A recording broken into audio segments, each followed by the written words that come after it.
O Partido Missão, ele tem, pela natureza nossa própria, ele tem autofinanciamento. Nós conseguimos nos financiar vendendo produtos, vendendo cursos online, vendendo afiliação paga, a gente tem uma base militante muito sólida. Então não é que a gente está indo para eleição desesperado em passar cláusula de barreira. Quem está fazendo isso são os outros partidos, que não são partidos, são legenda. Se esse tipo de Legenda conteúdo precisa chegar em mais pessoas, você pode ajudar agora.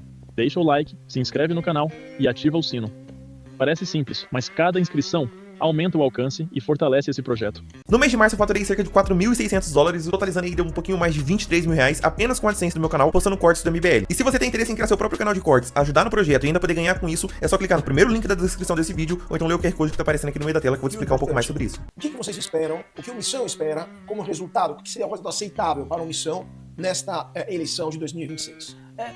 O Partido Missão, ele tem, pela natureza nossa própria, ele tem autofinanciamento. Nós conseguimos nos financiar vendendo produtos, vendendo cursos online, vendendo afiliação paga, a gente tem uma base militante muito sólida. Então não é que a gente está indo para eleição desesperado em passar cláusula de barreira. Quem está fazendo isso são os outros partidos, que não são partidos, são legenda.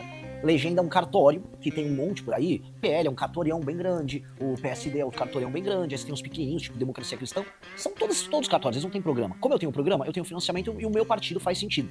Então eu não estou desesperado para isso, e quem se desespera para passar cláusula de barreira, negocia com o capeta. O que eu quero dizer? Vai, bota um monte de deputado aleatório no partido que vão jogar voto pra dentro. Você só passa a cláusula de barreira, explicando aqui pro pessoal que tá assistindo, conforme o número de votos que você tem. Ou você faz, de acordo com essas eleições, 13 deputados federais, ou você faz por volta de 2.850.000, 2.900.000 votos. É o esperado para essa eleição.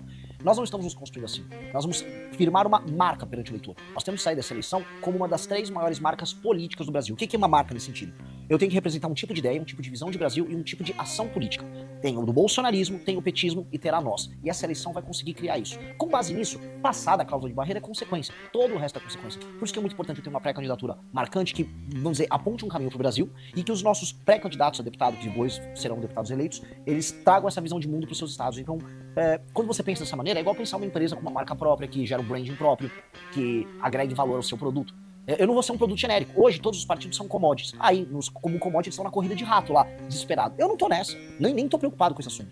Então vocês estão pensando de ser uma terceira via para um Brasil cada vez mais polarizado, né? Uma esquerda lulista e uma direita ligada cada vez mais à família Bolsonaro, e vocês apresentam como uma terceira opção, uma terceira via. Mas vocês, qual é a plataforma política? Quais são as propostas que vocês estão apresentando para o público em temas como economia, segurança pública? Por exemplo, o que vocês acham hoje da atual legislação criminal do Brasil, com 50 mil mortes por ano, o número de milhões de assaltos que acontecem todos os dias em todos os cantos do Brasil e uma justiça que mal consegue prender os bandidos? Qual que seria a proposta do Missão para a segurança pública? Falo de uma maneira bem ampla. A gente olha o seguinte, o nosso plano é, eu preciso tornar o Brasil uma das 5 maiores nações do mundo em 30 anos. Isso significa não ser terceira via, significa que a gente vai chegar ao poder e vão ficar bastante tempo lá, eleitos democraticamente, mas fazendo os melhores governos que o Brasil já viu. E o que nós precisamos fazer para que daqui a 30 anos, o Brasil seja uma dessas 5 nações? Pois bem, nenhuma das 5 maiores nações do mundo permite que parte do seu território seja tomado pelo crime organizado. Nenhuma delas faz. A Índia não permite, os Estados Unidos não permite, a Rússia não permite e a China não permite. Vamos colocar aí essas como as 5 grandes nações que vão disputar poder. O Brasil permite. E nós temos que erradicar isso. Então qual é a política que nós vamos adotar? Aumento das leis penais, a mudança profunda das leis de execução penal, que permitem famosas progressões e a saidinha. Paralelamente, a instituição do direito penal do inimigo no Brasil, ou seja, criar um regime especial penal para membros de facções que façam que a lei contra eles seja muito dura e muito rápida. Ou seja, que o Estado disponha de meios especiais de enfrentamento a eles. Então um cara que é um membro de uma facção, ele não tem progressão de pena, ele não tem uma coisa que é muito importante, que é a presunção de inocência. Hoje, né, em qualquer julgamento, ou mesmo uma abordagem policial, existe uma presunção de que a pessoa é inocente, certo? Se o cara é identificado, um sujeito, como membro de uma facção por parte do Estado, por parte de uma investigação do Ministério Público, da polícia, um policial abordar ele está em presunção de crime. Ele está em permanente cometimento de crime. Logo ele já vai preso na hora. Ele já é levado em cana. Não vai ter audiência de custódia, não tem juiz de garantia, não tem absolutamente nada. As penas para ele serão muito pesadas e, portanto, o enfrentamento ao crime organizado se torna facilitado. Só que mesmo com esses instrumentos, eu vou precisar fazer algo similar a uma guerra contra o crime. Por quê? Porque eles já se encastelaram em muitos nichos do território brasileiro, muitos nacos. Então, tem cidades inteiras no Ceará, como Santa Quitéria, que foram tomadas pelo crime organizado. Tem partes inteiras do Rio de Janeiro que foram tomadas pelo crime organizado. Para eu retomar, não será bonito. É uma guerra. E essa guerra precisa se iniciar logo no início do nosso primeiro mandato. Então, sempre tendo em vista, e acho que isso vai ser um tema recorrente nessa entrevista, sempre tendo em vista onde eu quero chegar daqui a 30 anos, eu preciso começar agora retomando o território. Até porque eu não consigo fazer nenhuma política pública de educação, saneamento básico ou urbanismo numa favela se eu não erradicar o crime organizado. Simplesmente seria esquizofrênico da minha parte. Não, eu tô melhorando a educação ali, mas tem um cara de metralhadora logo ao lado. Isso não existe. Não, claro, é claríssimo, mas agora, vários pontos que você tratou, por exemplo, primeira pergunta, isso já está sendo feito em alguns países aqui da América Latina. O El Salvador é um caso típico. Rapidamente, o que você acha do modelo de Bukele no El Salvador? Seria replicado aqui no Brasil? Ou você pensa em algo além daquilo que está acontecendo no país? É similar ao Bukele no sentido de que ele gerou quase uma refundação do país baseado na destruição do crime organizado. El Salvador, como qualquer nação da América Central, é entendido como narco-estado pela comunidade internacional. Por quê? São um lugar de passagem entre a produção, por exemplo, da cocaína que acontece na América do Sul e o mercado consumidor que está na América do Norte, nos Estados Unidos em especial. Então, não havia autoestima nenhuma da parte da nação salvadorenha. Quando o Bukele assume e quando ele impõe uma derrota humilhante ao crime organizado, ele impõe políticas muito similares às que eu estou propondo, o que ele obteve foi o El Salvadorenho falando, nossa, eu pertenço a um país, meu país faz sentido. E aí ele conseguiu implementar outras políticas na área de saúde e de educação que são impecáveis. Eu tenho quase nada ruim a dizer sobre o trabalho dele. Então, obviamente que ele é uma inspiração. Há diferenças? Por exemplo, o Brasil é um país de dimensões continentais e você tem um modelo de polícia controlado pelos governos estaduais que, vamos dizer, impõe uma atuação política diferente por parte do presidente da República.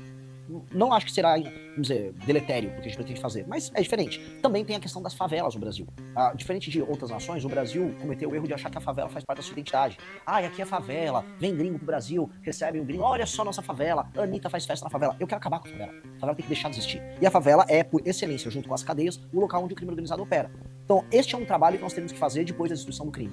Não que não exista coisas similares à favela em El Salvador, mas aqui isso é bem mais grave. Pois é, mas existe também, além disso, uma questão cultural, porque além da parte física da favela, existe também uma produção cultural, de música, de filmes, né, até de vídeos agora no YouTube, que acabam exaltando a vida de bandidos mesmo, de traficantes, né? O funk é um caso típico. Você proibiria o funk, por exemplo, como luta contra esse tipo de cultura que exalta criminais? Olha que libertador que eu vou falar agora, sim. Olha que libertador, porque as pessoas acham, especialmente no campo de nossa, mas e a liberdade de expressão? Não tem liberdade de expressão pra um cara que tá exaltando o Comando Vermelho, que todo dia mata algumas dezenas de pessoas. Boa parte dos brasileiros que morrem todos os dias, morrem em conflitos envolvendo facções. E quase sempre você vai ter ou o PCC ou um afiliado do PCC, ou o Comando Vermelho ou um aliado do Comando Vermelho. Eles estão matando, nesse instante que eu tô aparecendo na TV para as pessoas assistirem, tem alguém morrendo na mão deles. E a gente vai aceitar que existam músicas que teçam loas ou divulgam isso? Não. Na Dinamarca, tô falando de uma democracia escandinava, todo mundo pode falar, vai fazer divulgação de facção criminosa. Dá ruim pra você, vai dar ruim aqui também. Mas e a liberdade do funkeiro, você cantar uma música pra sua facção? Não terá. Mas isso também tem outra consequência, só para terminar o assunto segurança. Temos alguns riscos à liberdade civis, a questão da liberdade de expressão, por exemplo, é um ponto que você citou, mas, por exemplo, você está falando do uso da violência, da força para retomar o território que hoje está nas mãos dos traficantes. Ou também da inversão do ônus da prova e do fim da presunção de inocência. Você não acha que isso pode acarretar uma série de riscos e de eventuais ameaças para as liberdades individuais e até conflitos com a Constituição vigente? Não. Do ponto de vista não só constitucional, o Brasil já, vamos dizer, acolheu em outras legislações sobre combate ao crime elementos de direito penal do inimigo, elementos de exceção, e esse estatuto seria basicamente um elemento de exceção só para membros de facção. Portanto, tem que ser uma legislação muito precisa, que enquadra exatamente o que é uma facção criminosa e que permita que as forças de investigação do Estado brasileiro possam identificar, olha, esta pessoa é membro dessa facção. Com base nisso, o direito penal do inimigo é aplicado a ela. Uma pessoa comum, para dar um exemplo para quem está nos assistindo, uma pessoa comum que, sei lá, estava numa festa e deu uma porrada na cara do outro cara na festa. O direito penal será o direito penal normal para ela, porque essa pessoa não é membro de uma facção. Ela está enquadrada dentro da lei brasileira. O faccionado, não. Então tem que ter um status diferente. Igual existe em outros países um status diferente para um terrorista. Então o terrorista terá um enquadramento muito diferente. Nos Estados Unidos você teve uma versão disso que foi o Patriotic Act, que basicamente instituiu um direito penal do inimigo para membros de organizações terroristas islâmicas. E nós temos que fazer o mesmo aqui no Brasil com essas facções. Porque a situação com as facções no Brasil é muito pior do que das organizações terroristas nos Estados Unidos. E dito tudo isso, caso vocês consigam mudar essa legislação, temos outra questão que é o judiciário. Porque temos não só um STF problemático, mas vários juízes de várias comarcas que acabam soltando criminosos. Tivemos um caso no Rio de Janeiro recentemente, onde uma pessoa com dezenas, mais de 80 passagens pela polícia, foi libertado porque o juiz entendeu que não havia como prever o cometimento de novos crimes. Como é que vocês pensam de enfrentar um judiciário que claramente não digo conivente, mas pelo menos é leniente em relação a uma parte do crime no Brasil e considera isso até como uma forma de revolta social? E, eventualmente, as cortes supremas no Brasil, as cortes superiores, a STJ, a STF, são um problema, na sua opinião? Óbvio que são. Eu vou começar. O Brasil permite uma subjetividade por parte do juízo. Então ele pode ter uma expressão pessoal na hora de emitir uma sentença. A gente conhece isso muito, por exemplo, na justiça trabalhista. Muito juiz tira a decisão da cabeça dele para punir, por exemplo, o empresário. Faz parte da lógica. Inclusive a própria lei entrega a ele esse elemento subjetivo, porque ele diz, olha, existe uma relação impossuficiente entre o empregador e o empregado, logo o juiz pode atuar. Então é como se tivesse um espaço de artista para ele criar. Mesma coisa, tem muito juiz de vara criminal que sai, vamos dizer, progressista da faculdade de Direito e vai querer fazer sua justiça social dentro do tribunal. Este cara tem que ter leis muito duras em que não há espaço algum para ele interpretar. E as nossas leis, infelizmente, permitem esse espaço de interpretação. As dosimetrias que são montadas na hora de punir alguém acabam permitindo, não, olha, até tantos anos fica semi-aberto, então se ficou semi-aberto, depois dá uma progressão para ele ficando aberto, e aí você tem essa maluquice. Não pode ser permitido isso, de maneira alguma. As leis têm que ser muito duras, muito claras, e todo tipo de crime violento tem que ter uma punição muito aguda. Se uma pessoa aponta uma arma para você no meio da rua, a lei brasileira não dá o valor devido a isso. A pessoa que apontou uma arma pra você, ela está se colocando como juiz da sua vida. Ela escolhe naquele instante se você vive ou se você morre. Tudo para poder pegar um celular, ou uma motocicleta, ou um carro. O ato de apontar essa arma, portanto, é um ato violador de direitos fundamentais colossal. Portanto, uma pessoa que aponta a arma para outra no meio da rua, essa pessoa tem que ficar no mínimo 20 anos em cárcere, pronto, sem nenhuma progressão. A pessoa tem que entender que o roubo à mão armada tem um peso muito maior do que as pessoas imaginam. E aqui no Brasil, esses juízes soltam uma pessoa que efetua um assalto e falam, não, mas ele não matou. E daí que não matou? Ele se colocou como juiz da vida de outra pessoa. A pessoa que se colocou nessa posição, essa pessoa tem que ter uma punição colossal. Nos Estados Unidos essa punição é gigantesca. Na China essa punição é gigantesca. Se não me engano, até a pena de morte na China. Aqui no Brasil tem que ser colossal também.